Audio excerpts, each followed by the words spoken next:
नमस्कार. मी अजिंक्य राम. आज मी थोड्या वेगळ्या विषयावर बोलणार आहे, पण तो विषय आपल्या सगळ्यांसाठी फार महत्वाचा आहे, म्हणजे शेतकरी.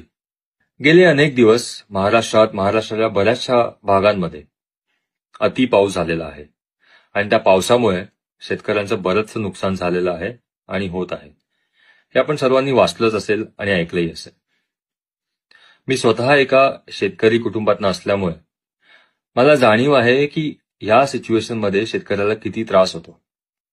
वर्षानुवर्ष शेतकरी शेतामध्ये मेहनत करत असतो आणि जे काही आपल्याला आपल्या ताटात असतं, आपल्याला जेवायला मिळतं, हे शेतकऱ्याच्या मेहनतीमुळे. सरकार आपल्या परीने मदत करतच आहे, पण मला असं वाटतं की आपल्या प्रत्येक माणसाची एक जबाबदारी आहे की आपण शेतकऱ्याच्या पाठीशी उभं राहणं. आपल्याकडनं जी काही मदत करता येईल, जो काही सपोर्ट करता येईल, तो नक्की करावा. माझ्या परीने, माझ्या बाजूने मी नक्कीच मदत करतोय.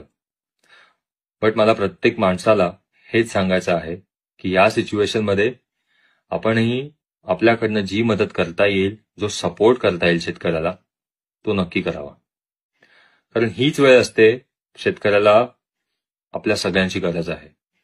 जसं मी सांगितलं की सरकार हे मदत करतच आहे, पण प्रत्येक माणूस जर शेतकऱ्याच्या पाठीशी उभा राहिला तर त्यांच्यासाठी खूप चांगलं होईल.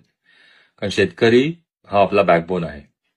सो आज एवढाच मेसेज मला आपल्यापर्यंत पोहोचवायचा होता की जी काय मदत करता येईल, जो काय सपोर्ट करता येईल, तो नक्की करावा. थँक्यू.